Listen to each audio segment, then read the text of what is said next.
राम राम भाई लोगों, आज हम नदी देखने के लिए आए हैं। रघुनाथगढ़ और बारानी के बीच में जो पुल है पूरा अवरुद्ध हो चुका है भाई लोगों। आपको हम फोटो दिखाते हैं उधर का। नदी अभी पूरी नदी चल रही है 500 फीट के अंदर।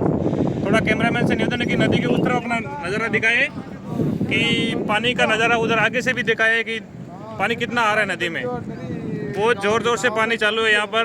और हमारे यहाँ महादेव जी के घर में पानी घुस गया है, बाड़े में उसका बाड़ा। हाँ। देखिए भाई लोगों, उधर पानी आ गया है। और हम भी नदी के ऊपर खड़ा होके जो शमशान घाट है उसके ऊपर खड़े हैं। 5 फीट पानी आ गया है। शमशान घाट का जब फोटो बताए, अभी अंतिम संस्कार की भी थोड़ी परेशानी आ सकती है गाँव वालों को। हाँ। और पानी बहुत वेग से चल रहा है। ऊपर से बहुत ही बारिश हुई, देवगढ़ के ऊपर जो बारिश हुई 4 घंटा बारिश गिरने की वजह से यहाँ पर बहुत ही पानी गिरा है। और गांव के दर्शक आए हुए ये पर्यटक, मैं सुभाष से निवेदन करना चाहता हूँ कि 2 शब्द बोले। हाँ भाई, सुभाष जी आपको नदी के बारे में जानकारी देंगे। राम राम। और ये नदी मैं 22 साल का हो गया। 22 साल की उम्र में मैंने तो ऐसी आर पार नदी पहली बार देखी है। इतनी जोरदार चलने वाली नदी तो आई, लेकिन इतनी नहीं आई। और भगवान ना करे हमारे गांव में कोई किसी की डेथ हो, अगर डेथ हो भी जाए तो ये बहुत बड़ी समस्या हो। देखो शमशान घाट में पानी भरा हुआ है और वही है कि डिजिटल बत्ती लानी पड़ती है। तो ये इनको रामदेव जी से दो शब्द बोले, कैसा लग रहा? कब आई पहली बार नदी? ये देखो, ये नदी तो वैसे पिछली साल आई है, अब वापस आई 5-10 दिन हो गए।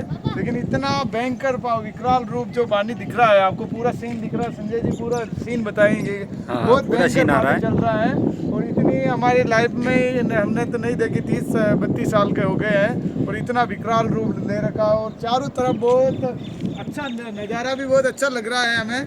बहुत शानदार नज़ारा लग रहा है। और पुल वो उधर पुल पूरा बह रहा है। और इधर खेतों में पानी होकर निकल रहा है। संजय जी इधर बताओ, ये पूरे खेत है लबालब हो गए हैं। और उधर पूरा पानी भर गया है। हाँ, इधर हमारे गांव वालों के खेत पड़ते हैं। हाँ। तो आने जाने का रास्ता बंद हो गया है। इधर देखे तो केवल NH 150D से ही आप 15 किलोमीटर ऑटो खा लाना पड़ेगा। हाँ, उसी से आप सफ़र तय कर सकते हो। इधर तो कोई संभावना ही नहीं है आपकी सफ़र तय करने की। जो नया पुलिया बना दांतड़ा टू प्रतापपुरा, वो भी करीबन 1.5-2 फीट पानी ऊपर चल रहा है। नहीं जा सकते अभी। हाँ, 2 फीट पानी चल रहा है। हाँ, तो कोई इधर उधर जाने के रास्ते बंद हो गए हैं।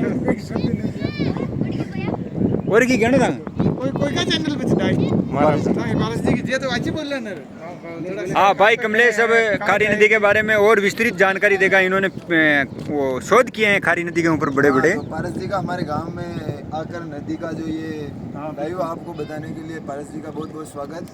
और ये जो नदी पारस जी आपको दिखा रहे हैं, ये है खारी और नेकाड़ी दोनों साथ में मिली हुई है यहाँ। हाँ ठीक है, आप खारी मत करो, नेकाड़ी भी आ रही है इसके अंदर। दोनों की नसें चल रही है इसके अंदर। दोनों का पानी आ रहा है, दोनों का वेग बराबर फुल आ रहा है, मतलब दोनों का ताज़ा।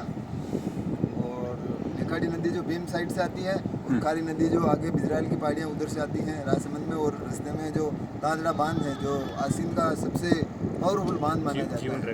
जीवन रेखा भी मान सकते हो इसको, क्योंकि भरने में इसको बहुत टाइम लगता है। लेकिन ये जो लगातार बैक टू बैक 2 सालों से भर रहा है, ये भी एक अपने आप में एक इतिहास है। बहुत बड़ा इतिहास। मतलब हमारे पुराने जो आदमी थे, लोग बुजुर्ग थे, वो कभी लगातार बढ़ते हुए नहीं देखा इसको। लेकिन ये बैक टू बैक ये भगवान की लीला है कि बैक टू बैक बन रहा है। और दोनों शानदार तरीके से चल रहे हैं। और लगभग 28 तारीख से ये चल रही है। 28 तारीख से चल रही है। आगे भी और चलने की संभावना है। ऐसा सुनने में आ रहा कि जो उधर बांध वगैरह है, छोटे बड़े ताल तलैया, वो टूट रहे हैं, लबालब हो रहे हैं। कोई छलक रहा है, कोई टूट रहा है। अगर एक साथ टूटे तो और पानी बढ़ेगा और समस्या बढ़ेगी। और धीरे धीरे टूटे तो फिर पानी नदी में बहकर आगे चला जाएगा। बादल भी हो रहे हैं, बरसात होने की संभावना भी है। बादल हो रहे हैं।